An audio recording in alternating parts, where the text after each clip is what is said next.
आज देश के नौजवान जिन्होंने 23 साल की उम्र में अपनी शहादत दी थी देश के लिए, उनका जन्मदिन मना रहे हैं शहीद भगत सिंह जी का। अभी आपने देखा है कि शहीद भगत सिंह जी वो चीज़ थी जिन्होंने जिस उम्र में आदमी पढ़ लिख कर परिवार को आगे बढ़ाने की सोचता है, शादी की सोचता है, उस 23 साल की उम्र में उन्होंने अपने देश के लिए। लगता है आपको जिस बात के लिए उन्होंने बलिदान दिया था शहीदों ने, तो उनका बलिदान सार्थक हुआ है? आपको क्या लगता है? शहीद भगत सिंह जी ने जो शहादत दिया है अभी तो नहीं हुआ है। उन्होंने एक किताब लिखी थी कि अंग्रेज़ों से तो हमको आज़ादी मिल जाएगी, मगर सच्ची आज़ादी जब होगी जब हमारे देश की बागडोर किसानों को मिलेगी, आम आदमी को मिलेगी, गरीबों को मिलेगी, मजदूरों को मिलेगी, तब हमारा देश आज़ाद माना जाएगा। तो क्या लगता है आपको आज के हालात देखते हुए क्या उनकी कही हुई बातों पे अमल हो पाया है? अभी भाजपा सरकार और कांग्रेस इस बात में विफल रही हैं। इस देश में देश के लोग नरेंद्र मोदी जी के बाद में इस देश का प्रधानमंत्री हमारे दिल्ली के लोकप्रिय मुख्यमंत्री अरविंद केजरीवाल जी की तरफ देख रहे हैं। वही इस देश को शहीद भगत सिंह के असली जो कुर्बानी थी, वही उनकी शहादत को, वही उनके असली जो शहादत दी थी देश के लिए, उसको असली जामा पहना था। देखिए, आप व्यवस्था यहाँ की देख रहे हो, चार तो टूटा फूटा है। पिछले साल भी आप आए थे और हमने यहाँ की जो विधायक हैं त्रिका जी, उनसे भी निवेदन किया था कि इसकी दुर्दशा को बताएं। उन्होंने बार बार आश्वासन दिया लेकिन काम कुछ नहीं किया है। और शहीद स्मारक की ऐसी बेइज्जती, मतलब कहने वाली बात ही नहीं, हम लोग इसको बर्दाश्त नहीं करेंगे। अगर आम आदमी पार्टी को ये अधिकार मिल जाता है, मैं बात करूं अगर, तो आप इस स्मारक के लिए आप क्या करना चाहेंगे? अगर हमें जनता अधिकार देती है तो ये तो भविष्य की बात है। हम क्या करेंगे वो करके दिखाएंगे, उसके बाद इस बात को करेंगे। हम पहले इस बात को नहीं, हम करके दिखाएंगे, क्योंकि कहने से नहीं होता। कहने के लोग बहुत झूठी झूठी बातें कह जाते हैं, हम करने में विश्वास रखते हैं और करके दिखाएंगे। अमर शहीदों का अपमान। विजन ऑफ हरियाणा पे आप देख रहे हैं NIT 5 शहीद भगत सिंह स्मारक से ये सीधा कार्यक्रम। यहाँ पे संदीप पहुँचे हैं भाजपुर गांव से। इनका नाम संदीप भाजपुर है। गांव का नाम ये अपने सरनेम के नाम से यूज़ करते हैं और ये अपनी टीम के साथ आए हैं यहाँ पे इस स्मारक पे माल्यार्पण करने के लिए। विजन ऑफ हरियाणा पे आप देख रहे हैं।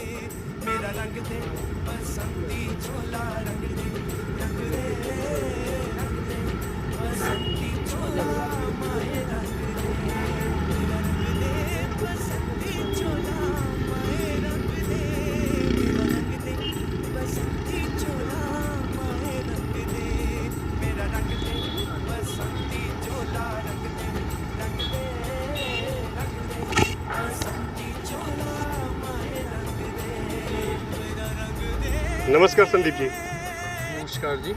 तो आज भगत सिंह जयंती के मौके पे आप यहाँ पे आए हैं, आप अपने क्या विचार साझा करना चाहेंगे?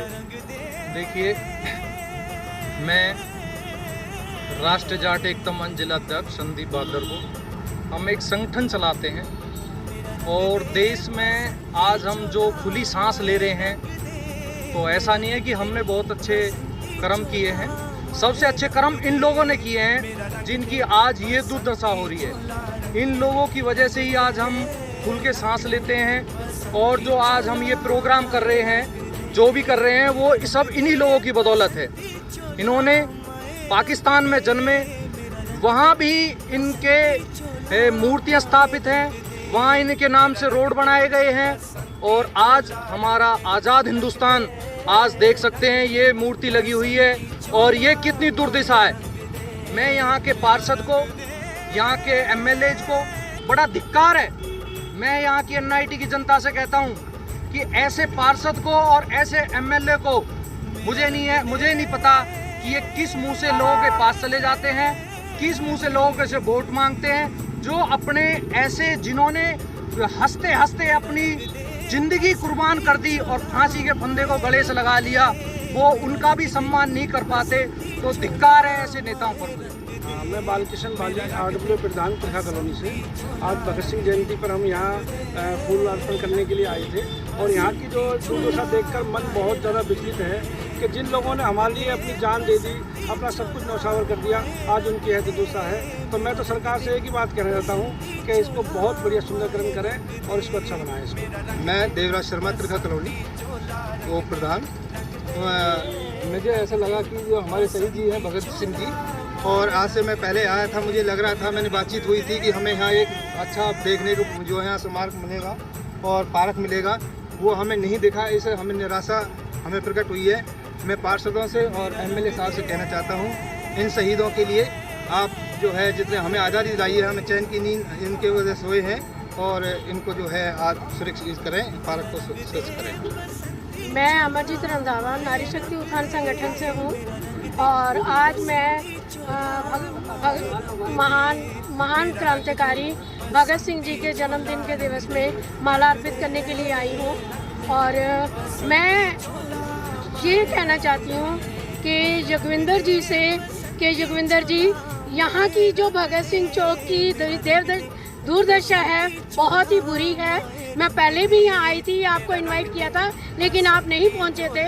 लेकिन अब मैं आपसे प्रार्थना करती हूँ कि जो इस दुर्दशा को सुधारा जाए और इसका सुंदरीकरण किया जाए।